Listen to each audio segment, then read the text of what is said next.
Hello friends, तो चलिए start करते हैं आपकी आज की डेली करंट अफेयर्स की क्लास। जितने भी इम्पॉर्टेंट करंट अफेयर्स हैं जो आपके एग्जाम में पूछे जा सकते हैं वो सारे के सारे आज हम लोग कवर कर लेंगे। तो जो सबसे पहली न्यूज़ है आपकी आरबीआई से रिलेटेड है। रिजर्व बैंक ऑफ इंडिया ने किसान क्रेडिट कार्ड केसीसी जो है इसके डायरेक्शंस दिए हैं 2026 के। किसके लिए दिए हैं? जो भी कॉमर्शियल बैंक्स हैं, जो भी स्मॉल फाइनेंस बैंक्स हैं, आरआरबी यानी कि रूरल बैंक्स हैं एंड रूरल कोऑपरेटिव बैंक्स हैं। ये जो डायरेक्शंस हैं केसीसी में जो चेंजेस करे गए हैं इस फ्रेमवर्क में 1 जनवरी 2027 से ये इफेक्टिव हो जाएंगे।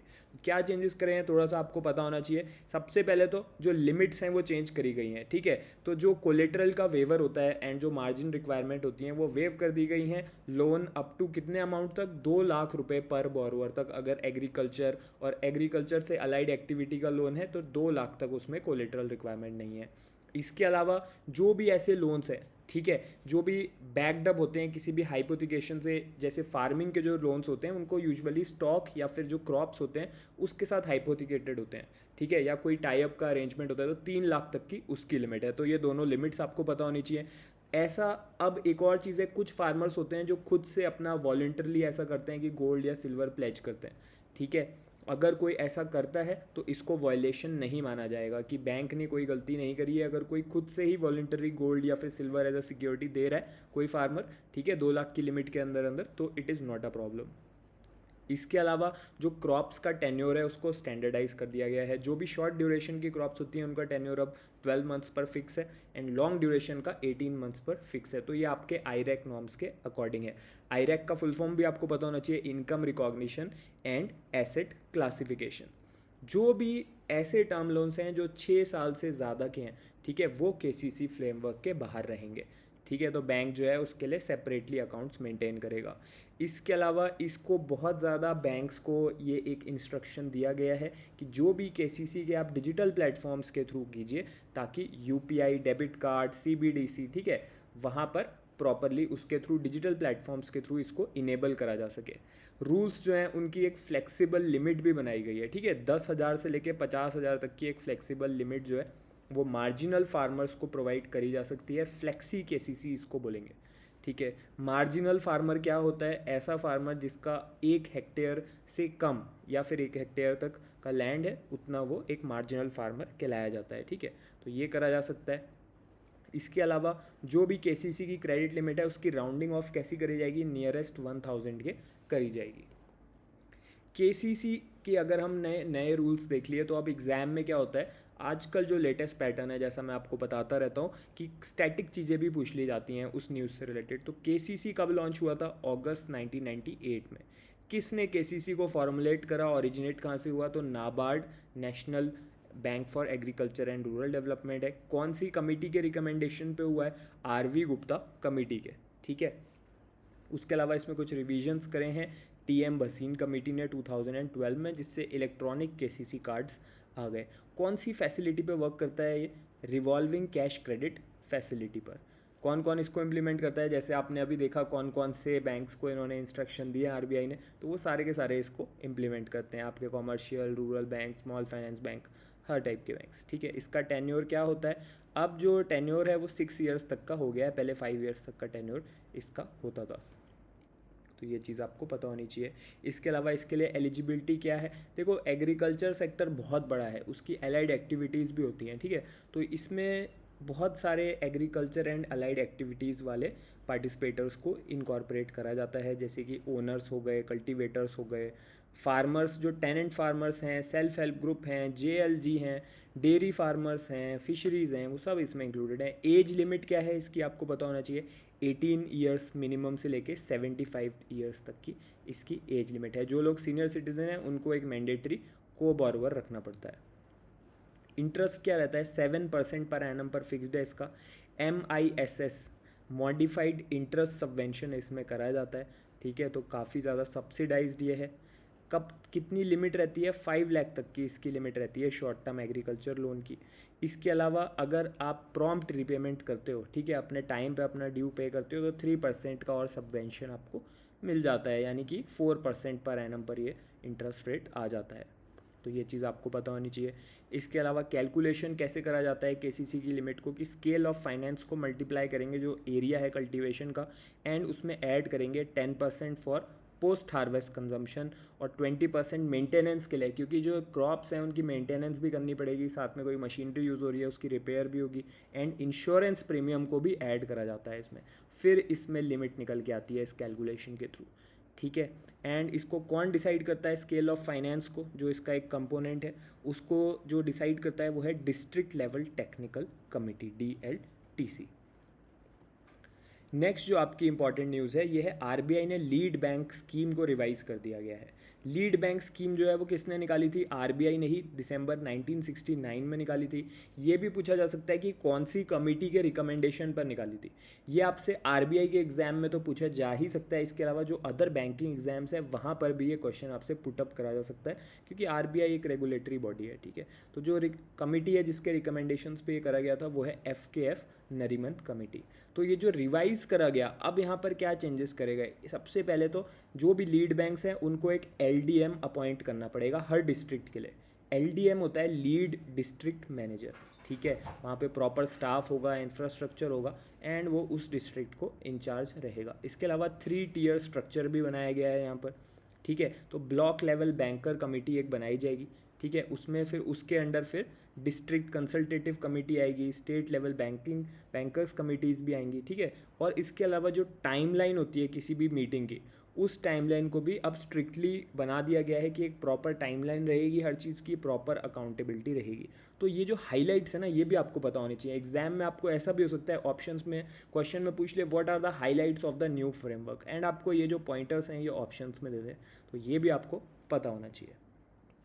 नेक्स्ट जो आपकी इंपॉर्टेंट न्यूज़ है, जो 8 कोर इंडस्ट्रीज़ हैं, ठीक है। Ministry of commerce and industry ने इंडेक्स निकाला है, उनका index of 8 core industries, ICI इसको बोला जाता है, एंड ये मई 2026 मंथ के लिए। तो कितनी ग्रोथ देखी गई इसमें, 0.5% की। बेस ईयर क्या है ये भी पता होना चाहिए, 2011 से 2012 को 100 माना जाता है, वो इसका बेस ईयर है। कौन कौन सी ऐसे सेक्टर्स हैं जहाँ पर पॉजिटिव ग्रोथ देखी गई, इलेक्ट्रिसिटी, सीमेंट और स्टील। नेगेटिव ग्रोथ कहाँ पर है, कहाँ पर आउटपुट डिक्लाइन हुआ है, कोल में हुआ है, पेट्रोलियम रिफाइनरी में हुआ है, नेचुरल गैस में, क्रूड ऑयल में, फर्टिलाइजर्स में। तो ये चीज़ भी आपको पता होनी चाहिए। नेक्स्ट जो आपकी इंपॉर्टेंट न्यूज़ है, पंजाब नेशनल बैंक यानी कि जो हमारा PNB है, इसने पार्टनरशिप करी है एक फिनटेक के साथ। फिनटेक का नाम क्या है, जैगल।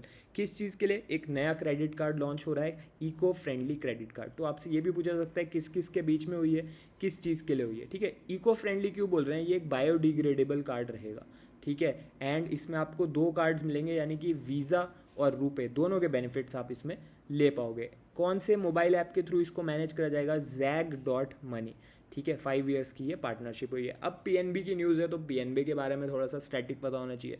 PNB आपका 1894 में फाउंड आउट हुआ था, ठीक है। हेडक्वार्टर इसका दिल्ली में है। तो अगर आप SBI PO या IBPS PO जैसे एग्जाम्स भी दोगे तो वहाँ पर भी ये न्यूज़ पूछी जा सकती है, RBI में भी पूछी जा सकती है। नेक्स्ट जो आपकी इंपॉर्टेंट न्यूज़ है, ज़ीरोधा फंड हाउस जो है, ठीक है, इसने इंडिया का सबसे पहला life cycle mutual fund launch कर दिया है, ठीक है। ये एक डिफरेंट काइंड ऑफ इन्वेस्टमेंट होता है, इसको टारगेट डेट फंड भी बोला जाता है, ठीक है। ये ऐसा होता है कि आप इसको बेच के सेट करके आप इसको फॉरगेट कर सकते हो। तो बेसिकली इसमें क्या है कि आप अपना एक टारगेट ईयर चूज़ करोगे। लेट से मुझे इन्वेस्टमेंट अगर करना है तो मैंने 2040 अपना टारगेट ईयर मैच करा, क्योंकि 2040 में मुझे किसी XYZ रीज़न की वजह से अमाउंट की रिक्वायरमेंट है, ठीक है। तो मैं उस टारगेट ईयर को सेट करूँगा, एंड उसी के हिसाब से अपने आप बाकी सारी चीज़ें, इन्वेस्टमेंट सब चेंज हो जाएंगे, ताकि जो मेरा मनी है, मुझे जितना अमाउंट रिक्वायर्ड है, जैसे जैसे मेरा टारगेट ईयर पास आता जाएगा, वैसे वैसे जो अमाउंट है उसको सेव करने के लिए वो सेफ एसेट्स में मूव करता जाएगा। तो मुझे कुछ भी करना नहीं है, मुझे बस अपना टारगेट ईयर डिसाइड कर देना है। इसके फीचर्स क्या हैं, इसमें 2 टाइप के फंड्स हैं। एक है जो मैच्योरिंग है 2036 में, दूसरा है 2041। तो ये इसमें 2 टारगेट ईयर्स दिए जाएंगे, एंड इसमें एसेट्स का पूरा मिक्स रहेगा, स्टॉक्स भी रहेंगे, गवर्नमेंट सिक्योरिटी भी रहेगी, मेटल्स भी रहेंगे, जैसे मैंने गोल्ड और सिल्वर बताया आपको, एंड आर्बिट्रेज की स्ट्रेटेजी भी रहेंगी। टैक्स बेनिफिट भी यहाँ पर मिलेगा, ठीक है, क्योंकि यहाँ पे कोई लॉक इन पीरियड नहीं है, आप अपना मनी कभी भी निकाल सकते हो। 100 रुपीज़ इसमें मिनिमम इन्वेस्टमेंट अमाउंट है, ठीक है, यहाँ से आप स्टार्ट कर सकते हो। टाइमलाइन क्या है इसकी, ठीक है, ये है जून 2026 से लेके जुलाई 2026। तो ये भी पता होना चाहिए आपको कि इंडिया का सबसे पहला लाइफ साइकिल म्यूचुअल फंड किसने निकाला, ज़ीरोधा फंड हाउस ने। नेक्स्ट जो आपकी इंपॉर्टेंट न्यूज़ है निक्सी से रिलेटेड है, NIXI, इसका मतलब होता है national internet exchange of India. ठीक है, ये एक नॉट फॉर प्रॉफिट ऑर्गेनाइजेशन है जिसको गवर्नमेंट बैकिंग मिली हुई है। ठीक है, तो इन्होंने 4 अलग अलग नए डिजिटल प्लेटफॉर्म निकाले हैं क्योंकि इनकी 23rd एनिवर्सरी अभी अभी हुई है। ठीक है, एग्जाम में आपसे किसी भी वे में क्वेश्चन पूछा जा सकता है, जो भी मैं आपको की पॉइंट्स बता रहा हूँ वो उनमें से कोई भी चीज़ आपसे पूछी जा सकती है। ऐसा भी हो सकता है कि आपको ऑप्शंस में 4 to 5 प्लेटफॉर्म्स के नाम दे दें एंड आपसे पूछ लें इसमें से कौन सा प्लेटफॉर्म निक्सी ने लॉन्च नहीं करा है। ठीक है, तो ये भी आपको पोर्टल्स के नाम भी पता होना चाहिए। पहला है इंटरनेट एक्सचेंज पोर्टल, दूसरा है माई IRINN पोर्टल, ठीक है, जो कि बेसिकली IP एड्रेसेस जैसे रिसोर्सेज को मैनेज करने के लिए है। फिर है .in ऑक्शन पोर्टल, फिर है आपका AI पावर्ड हुईज स्क्रीनिंग प्लेटफॉर्म। ठीक है, ये एक AI ड्रिवन टूल है जो कि डोमेन रजिस्ट्रेशन को चेक करेगा। ठीक है, तो निक्सी से रिलेटेड जो चारों पोर्टल्स हैं इनके नाम आपको पता होने चाहिए, इनका क्या क्या यूज़ है ये पता होना चाहिए। इसके अलावा निक्सी की स्टैटिक चीज़ें भी पूछी जा सकती हैं। ये जो निक्सी है, national internet exchange of India, कब ये स्टार्ट हुआ? तो जून 2003 में। कौन से डिपार्टमेंट ने इसको प्रमोट करा? डिपार्टमेंट ऑफ इंफॉर्मेशन टेक्नोलॉजी, यानी कि अब ये MEITY के अंडर आता है। ठीक है, किसके साथ इसका पार्टनरशिप है? वो है internet service provider association of India. ठीक है, तो बेसिकली जो इंडिया के जितना भी इंटरनेट है पूरे इंफ्रास्ट्रक्चर को मैनेज करता है ये।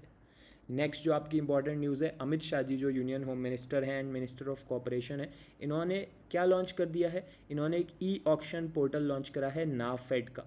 ठीक है, नाफेड है आपका national agriculture cooperative marketing federation of India. Portal का नाम क्या है? nafex.in, NAFEX.in। इसको इन्होंने लॉन्च करा न्यू दिल्ली में। तो ये जो पोर्टल है बेसिकली एग्रीकल्चर से रिलेटेड होगा, तो एग्रीकल्चरल जो ट्रेड होता है, ठीक है, इस ट्रेडिंग को मॉडर्नाइज कर देगा ये। कैसे? एक ऑक्शन सिस्टम है, पूरा प्लेटफॉर्म इसके लिए बनाया गया है जहाँ पे बिडिंग भी होगी, मार्केट प्राइस भी प्रॉपर मिलेंगे। तो इसके आपको फीचर्स पता होने चाहिए। तो 4 फीचर्स मैं आपको इसके बता रहा हूँ। सबसे पहले तो ट्रांसपेरेंट प्राइसेस। इसके अलावा जो पार्टिसिपेशन है, अब इसमें हर कोई कनेक्टेड हो जाएगा, फार्मर भी है, कोऑपरेटिव भी है, ट्रेडर भी है, उसके अलावा जो बायर है वो भी। तो सारे अलग अलग स्टेक होल्डर्स एक ही जगह पर आ जाएंगे। इसके अलावा ऑपरेशंस में भी एफिशिएंसी बनेगी क्योंकि जो पेपर वर्क होता है, मैनुअली जो चीज़ों का होता है, वो चीज़ें कम हो जाएंगी, ट्रांजैक्शन बहुत फास्ट हो जाएंगे, हर चीज़ का रिकॉर्ड रहेगा एंड इंटरमीडियरीज कम होंगे। जितने मिडल मैन कम होंगे उतना ज़्यादा अच्छा प्राइस फार्मर को मिलेगा। और भी कुछ इनिशिएटिव लॉन्च करे अमित शाह जी ने, जैसे कि नाफेड कल्याण स्कॉलरशिप, ठीक है, जो फार्मर के चिल्ड्रन हैं उनको सपोर्ट करने के लिए। एक दृष्टि पोर्टल निकाला है पल्सेस और ऑयल सीड्स के लिए, हमने पहले भी डिस्कस करा है। ERP पोर्टल जो है एंटरप्राइज रिसोर्स प्लानिंग सिस्टम, ठीक है, ये एक पोर्टल है ताकि नाफेड के अंदर से जो उनके अपने प्रोसेस हैं उनको स्ट्रीमलाइन करने के लिए। अब नाफेड जो है वो कब फॉर्म हुआ था, थोड़ा सा स्टैटिक इसको समझते हैं। 2 अक्टूबर 1958 को इसको लॉन्च करा गया था। कौन से एक्ट के अंदर? Multi state cooperative society act. कौन सी मिनिस्ट्री के अंडर आता है ये? तो ये एग्रीकल्चर से related, of course ministry of agriculture and farmer welfare के अंडर ये आता है। नेक्स्ट जो आपकी इंपॉर्टेंट न्यूज़ है, इंडिया का सबसे पहला प्राइवेट सेक्टर में बायो रिफाइनरी प्रोजेक्ट कहाँ पर आया है? धनौरा, उत्तर प्रदेश में। क्या है ये? Hybrid 2G ethanol bio refinery है ये। ठीक है, किसने इसको अप्रूव करा है? Ministry of petroleum and natural gas, of course यही करेगी अगर बायो रिफाइनरी प्रोडक्ट है। कितना इसका सपोर्ट रहेगा, फाइनेंशियल सपोर्ट? 150 CR का। ठीक है, एंड इसकी कैपेसिटी कितनी है इस बायो रिफाइनरी की? 91,000 लीटर इथेनॉल पर डे ये प्रोड्यूस करेगा। तो ये चीज़ें आपको पता होनी चाहिए क्योंकि जो आपको पता है कि इस समय E20, E85 ये सब ट्रेंडिंग टर्म्स हैं। ठीक है, ये सब ट्रेंडिंग न्यूज़ है एंड इसी से रिलेटेड ये एक बायो रिफाइनरी प्रोजेक्ट है क्योंकि इथेनॉल से रिलेटेड है ये। इसकी जो फंडिंग है, ठीक है, ये कौन प्रोवाइड कर रहा है? Centre for high technology. कौन सी स्कीम के अंडर? ये भी पता होना चाहिए आपको, प्रधानमंत्री जीवन योजना। तो जो G1 है इसका फुल फॉर्म है जैव ईंधन वातावरण अनुकूल फसल अवशेष निवारण। ठीक है, आपसे एग्जाम में ऐसा भी हो सकता है कि JIVAN में पूछ लें कि V का मतलब क्या होता है। ठीक है, एग्जाम में अभी रिसेंटली RBI जब ग्रेड B फेज़ 1 हुआ था 2026 का, तो वहाँ पर जनरल अवेयरनेस में शॉर्ट फॉर्म्स में किसी एक पर्टिकुलर जो आपका वर्ड होता है उसका एक लेटर होता है, उसका फुल फॉर्म पूछ लिया गया था। तो आपको फुल फॉर्म्स बहुत अच्छे से पता होने चाहिए इन स्कीम्स के। बेसिकली यहाँ पर काम यही है कि जो वेस्ट है उसको फ्यूल में कन्वर्ट करा जाएगा, जिससे जो क्रॉप्स हैं उसका पॉल्यूशन भी रुक जाएगा, क्योंकि जो फ्यूल है वो क्रॉप्स के थ्रू प्रोड्यूस हो रहा है, जो वेस्ट है आपका एग्रीकल्चर का। नेक्स्ट जो आपका इंपॉर्टेंट है कूनो नेशनल पार्क, ठीक है, जो कि मध्य प्रदेश के श्योपुर एंड शिवपुरी में लोकेटेड है, ठीक है। यहाँ पर प्रेसिडेंट ऑफ इंडिया ने विजिट करा, ठीक है। प्रोजेक्ट चीता जो है उसमें उसकी वजह से बहुत ज़्यादा पॉपुलराइज हुआ। तो प्रोजेक्ट चीता 2022 में लॉन्च हुआ था, ठीक है। कहाँ से आए थे चीताज़ यहाँ पे इस पार्क में? तो बेसिकली आए थे ये नामीबिया से, साउथ अफ्रीका से और बोट्सवाना से। नेक्स्ट जो आपकी इंपॉर्टेंट न्यूज़ है, नॉर्थ ईस्ट का सबसे बड़ा अभी तक का ऑर्गेनिक स्पाइस प्रोड्यूसिंग यूनिट जो है वो लॉन्च हो चुका है मेघालय में, ठीक है, भौरी बोंग में। तो ये जो जगह है मेघालय के अंदर है, यहाँ पर सबसे बड़ा ऑर्गेनिक स्पाइसेस की प्रोसेसिंग करी जाएगी। क्या इसकी कैपेसिटी रहेगी? देखो, जब भी कोई यूनिट लॉन्च होता है, जैसे हमने पहले भी देखा अभी बायो रिफाइनरी, तो उसकी कैपेसिटी आपको पता होनी चाहिए। तो इसकी कैपेसिटी है 10,000 metric tonne spices per year की कैपेसिटी है। वो आपकी क्या थी? वो पर डे की कैपेसिटी थी। कौन कौन से स्पाइसेस इसमें होंगे? तो जो प्रीमियम लेवल के जो लोकल स्पाइसेस हैं वहाँ के, जैसे कि लाकाडोंग, टर्मरिक है, जिंजर है, ब्लैक पेपर है, चिली है, इनसे रिलेटेड, ठीक है। कौन इसको मैनेज करेगा? जो वहाँ की यू कैन से जो फार्मर्स हैं वो एक FPO ओन करते हैं, farmer producer organization, eastern Ri-Bhoi organic, ठीक है, इस नाम से है। कितने फार्मर्स इसके साथ एसोसिएटेड हैं? तो 5,500 इसके अंदर एसोसिएटेड है। एंड बेसिकली जो इनके प्रीमियम प्रोडक्ट्स हैं पूरे इंडिया एंड अब्रॉड भी अब बेचे जाएंगे। क्या इस प्रोजेक्ट का बजट है? 32 CR इसका बजट है। नेक्स्ट जो आपकी इंपॉर्टेंट न्यूज़ है, प्राइम मिनिस्टर नरेंद्र मोदी जी जो हैं इन्होंने कमीशन करा है 3 नेवल शिप्स को, जो कि इंडिया में ही डिज़ाइन हुए और इंडिया में ही बिल्ड हुए। तो ये एक प्राउड मोमेंट है इंडिया के लिए। कहाँ पर ये हुआ है? श्याम प्रसाद मुखर्जी पोर्ट है कोलकाता में, वेस्ट बंगाल में। तो ये भी पता होना चाहिए आपको लोकेशन क्या थी इसके लॉन्च की। क्या नाम है तीनों आपके वेसल्स के? INS तो सबसे पहले लगता ही है, उसके आगे नाम क्या है? दूनागिरी, संशोधक और अग्रय, ठीक है। तो आप इसको याद कर लीजिए, DSA, दूनागिरी, संशोधक एंड अग्रय। तो ये तीनों हैं। किसने इसको डिज़ाइन करा, किसने कंस्ट्रक्ट करा? तो आपको पता होना चाहिए डिज़ाइन ये करा है इंडियन नेवी के वॉरशिप डिज़ाइन ब्यूरो ने and garden reach ship builder और इंजीनियर GRSC जो है। एंड इसके साथ में 200 ऐसे micro, small and medium enterprises हैं जिन्होंने इसमें पार्टिसिपेट करा है इसकी मेकिंग में। तो ये चीज़ें आपको पता होनी चाहिए, ठीक है। तो INS दूनागिरी जो है वो स्टेल्थ पावर हाउस भी कह सकते हो आप इसको, क्योंकि ये एक फ्रिगेट है। इसके अलावा INS संशोधक, जैसे इसका नाम है, तो ओशन मैपर है ये, ठीक है। तो बेसिकली ये अंडर वाटर चीज़ों के सर्वे करने के लिए एंड सी बेड को मैप करने के लिए यूज़ करा जाएगा। एंड जो INS अग्रय है ये एंटी सबमरीन टाइप की वाटरक्राफ्ट है। गरुड़स्त्र, ये आपको पता होना चाहिए, इंपॉर्टेंट है एग्जाम के लिए। 120 मिलीमीटर का मोटर सिस्टम है जो कि एक व्हीकल पे माउंट होगा। ये एक इंडिजिनस प्रोडक्ट है, ठीक है, इंडियन आर्मी की आर्टिलरी को ये सपोर्ट करेगा, ठीक है। तो इसका सक्सेसफुली, ठीक है, डिमॉन्स्ट्रेट करा गया। किसने डिमॉन्स्ट्रेट करा है इसको? नीब लिमिटेड। कहाँ पर करा है? मऊ, मध्य प्रदेश में, जो इन्फेंट्री स्कूल है इंडियन आर्मी का, वहाँ पर। नेक्स्ट जो आपकी इंपॉर्टेंट न्यूज़ है ये स्पोर्ट्स से रिलेटेड है। इंडियन विमेंस की हॉकी टीम जो है इन्होंने जीत लिया है FIH hockey women Nations cup. कहाँ पे हुआ था ये? ऑकलैंड, न्यूजीलैंड में, ठीक है। किसको इन्होंने डिफीट करा? कौन सी कंट्री को? न्यूजीलैंड को इन्होंने डिफीट करा। तो न्यूजीलैंड होस्ट है, वहीं पर इन्होंने डिफीट करा है। एंड इसके अलावा जो इंडिया जो है उसने एक प्रमोशन ले लिया है वुमेंस के FIH प्रो लीग में, ठीक है। तो जो इससे भी जो बड़ी लीग है उसमें ये लोग अब एंटर कर चुके हैं। नेक्स्ट जो आपकी इंपॉर्टेंट न्यूज़ है ये भी स्पोर्ट्स से रिलेटेड है। तो athletic federation of India AFI जो है इसने सबसे पहले Indian athletic awards new Delhi में कराए। तो यहाँ पर जो इंडियन एथलेटिक अवार्ड्स 2025 है इसमें बेस्ट एथलीट्स कौन है? तो बेस्ट मेल एथलीट है नीरज चोपड़ा जी, जो कि जेवलिन थ्रोअर है, वी ऑल नो। एंड इसके अलावा फीमेल में है पारुल चौधरी, ठीक है, जो कि स्टीपल चेज में नेशनल लेवल की रिकॉर्ड होल्डर हैं। तो दोनों को 10 लाख रुपीज़ का कैश प्राइज मिला है। इमर्जिंग कौन से एथलीट्स इसमें रिकॉग्नाइज करेगा? शाहनवाज खान एंड पूजा सिंह। इसके अलावा लाइफ टाइम अचीवमेंट अवार्ड भी दिया गया PT उषा जी को, ठीक है, अंजू बॉबी जॉर्ज जी को जो कि लॉन्ग जंपर है, एंड इसके अलावा गुरबचन सिंह रंधावा जी को, एंड बहादुर सिंह जी को। नेक्स्ट जो आपकी इंपॉर्टेंट न्यूज़ है, डिजिटल इंडिया भाषिनी डिवीजन। ये बहुत ज़्यादा न्यूज़ में रह रहा है आजकल, भाषिनी वाला जो हमारा डिजिटल इंडिया भाषिनी डिवीजन है, क्योंकि ये इंडिजिनस जो भी डिफरेंट लैंग्वेजेस हैं इंडिया की, उसमें प्रॉपर प्लेटफॉर्म प्रोवाइड करता है। जो भी गवर्नमेंट के पोर्टल्स हैं उनको भी अपग्रेड करा गया ताकि अलग अलग लैंग्वेजेस को वहाँ पर इनेबल करा जा सके। तो इसमें DIBD जो है, इसने Assam innovation and startup foundation AISF इसके साथ MOU कर लिया है। अब ये भी इसी चीज़ के लिए है, language technology and multilingual innovation के लिए। कहाँ पर? असम में।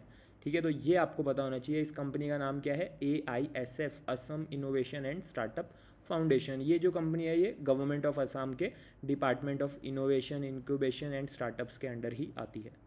ठीक है, तो बेसिकली यहाँ पे ऑब्जेक्टिव क्या है इसका? सबसे पहले तो राजयाम इनिशिएटिव। ठीक है, ये जो राजयाम इनिशिएटिव है, बेसिकली जो भी AISF के प्रोग्राम होंगे, पब्लिक सर्विस होगी, या फिर जो भी डिजिटल प्लेटफॉर्म होंगे, वो मल्टीपल लैंग्वेजेस में अब एक्सेसिबल हो जाएंगे, क्योंकि अब इन्होंने भाषिनी की एडवांस टेक्नोलॉजी यूज़ करने लग गए हैं। इसके अलावा लैंग्वेज का टेक जो है वो भी स्टैक इंटीग्रेशन होगा, यानी कि APIs प्रोवाइड करेगा ट्रांसलेशन के लिए। एंड इसी के साथ जितने भी अलग अलग एंटरप्रेन्योर्स हैं, रिसर्चर्स हैं, वो लोग इस लैंग्वेज टेक्नोलॉजी का यूज़ करके क्या कर पाएंगे? कोलैबोरेट कर पाएंगे। AI के यूज़ केसेस भी इसमें इंक्लूडेड हैं। ठीक है, एंड इसके अलावा जो लिंग्विस्टिक डेटा यहाँ पे बनाया जाएगा, कलेक्ट करा जाएगा, वो भाषा दान इनिशिएटिव के अंडर आता है। तो ये इनिशिएटिव का नाम भी आपको पता होना चाहिए, ताकि एक प्रॉपर फीडबैक लूप पे बना रहे। नेक्स्ट जो आपकी इंपॉर्टेंट न्यूज़ है, स्टेट लेवल की न्यूज़ है। महाराष्ट्र गवर्नमेंट ने गूगल के साथ पार्टनरशिप करी, गूगल फॉर एजुकेशन। किस चीज़ के लिए? जो भी उनका महाराष्ट्र का स्टेट लेवल के जो स्कूल्स हैं, ठीक है, उन सबको टेक्नोलॉजी अपग्रेड देने के लिए। ठीक है, तो 4 लाख टीचर्स, इतनी वर्कफोर्स को अब अपग्रेड करा जाएगा, आर्टिफिशियल इंटेलिजेंस की नॉलेज दी जाएगी और डिजिटल टूल्स की। 18 मंथ्स का ये प्रोग्राम रहेगा। एंड ये NEP, नेशनल एजुकेशन जो पॉलिसी है 2020, उसके अंडर ये वर्क करेगा। नेक्स्ट जो आपकी इंपॉर्टेंट न्यूज़ है, appointment committee of the cabinet. ठीक है, इनके लीडर कौन होते हैं? प्रधानमंत्री नरेंद्र मोदी जी हैं, ACC के, ही इज़ द चेयरपर्सन। तो इन्होंने एक्सटेंड कर दिया टेन्योर किसका? तुषार मेहता जी का, जो कि सॉलिसिटर जनरल ऑफ इंडिया है। 3 ईयर्स का इन्हें टेन्योर एक्सटेंशन मिल चुका है। ठीक है, तो बेसिकली जो सॉलिसिटर जनरल होता है ये कौन होता है? ये सेकेंड हाईएस्ट लॉ ऑफिसर होता है यूनियन गवर्नमेंट का। ठीक है, अटॉर्नी जनरल के जस्ट नीचे ये आते हैं।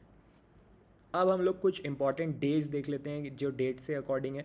तो सबसे पहले तो जून 19 का है आपका elimination of sexual violence in conflict. ठीक है, अगेंस्ट चिल्ड्रन से रिलेटेड है ये। तो इस बार का जो थीम है वो चिल्ड्रन से रिलेटेड है, conflict related sexual violence against children, safeguarding future and empowering caregiver. ये थीम आपको पता होना चाहिए।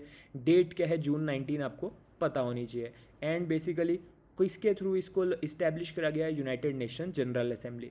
ठीक है, कब इसको इन फोर्स आया? ये जून 19, 2015। एक और इम्पॉर्टेंट डे है जून 19 को, ये भी ये है नेशनल रीडिंग डे। ठीक है, तो ये भी आपको पता होना चाहिए। एंड इसी के साथ ये जो डे है, ये सबसे पहले तो रीडिंग लिटरेसी रेट को इम्प्रूव करना। एंड PN पैनिकर, ठीक है, जिनको father of library and literacy movement in Kerala बोला जाता है, उनको एक ट्रिब्यूट भी है। ठीक है, तो ये एक इंडियन लेवल का डे है। नेक्स्ट जो आपकी इंपॉर्टेंट न्यूज़ है, वर्ल्ड रेफ्यूजी डे। ठीक है, ये जून 20 को सेलिब्रेट होता है। इससे पहले जो जून 19 को 2 डेज़ कोमेमोरेट होते हैं वो हमने डिस्कस करे। अब जून 20 का है आपका वर्ल्ड रेफ्यूजी डे। इसका थीम क्या है इस बार का? Until everyone is safe. तो इसको भी UNGA ने ही इस्टेब्लिश करा था। एंड इसी के साथ ये जो डेट है ये कोइंसाइड करती है अफ्रीका रेफ्यूजी डे के साथ। तो ये भी आपको पता होना चाहिए। 2001 में इसका सबसे फर्स्ट मनाया गया था, कोमेमोरेट करा गया था। ये थे आज के सारे मोस्ट इंपॉर्टेंट करंट अफेयर्स जो आपके एग्जाम में पूछे जा सकते हैं। अब अगर आप RBI ग्रेड बी को टारगेट करके इसको प्रॉपर प्रिपरेशन करना चाहते हो तो आप RBI grade B selection system course join कर सकते हो। इसमें मैं आपको वीकली बेसिस पे पर्सनली गाइड करता हूँ। सारी क्लासेस, नोट्स, स्टडी मटेरियल सब कुछ मैं इसी में प्रोवाइड करूँगा। तो इसमें आपकी कंप्लीट प्रिपरेशन होगी फेज़ 1, फेज़ 2 और इंटरव्यू की। और अगर आप राइट साइड में देखो तो बैंक PO एग्जाम्स के लिए कोर्स है, बिगिनर टू बैंकर कोर्स। इसमें आपकी SBI PO, IBPS PO, RRB PO तीनों की कंप्लीट प्रिपरेशन होगी। मैं आपको इसमें भी पर्सनली गाइड करूँगा। सब कुछ इसमें भी इंक्लूडेड है, क्लासेस, स्टडी मटेरियल, नोट्स। दोनों कोर्सेज़ को जाके चेकआउट कीजिए। दोनों का जो लिंक है इस वीडियो के पिंड कमेंट में गिवन है। इनको चेकआउट कीजिए, इनके बारे में थोड़ी इन्फॉर्मेशन लीजिए। अगर आप आज से स्टार्ट करना चाहते हो तो स्टार्ट कर सकते हो, इसमें लिमिटेड सीट्स रहती हैं। एंड अगर आपको इनसे रिलेटेड कोई डाउट है तो व्हाट्सएप नंबर भी गिवन है लिंक के नीचे, वहाँ पर जाके व्हाट्सएप पे आप मुझे मैसेज करके अपना अपना डाउट भी पूछ सकते हो। I wish you all the best. अब हम लोग मिलेंगे अगली क्लास में।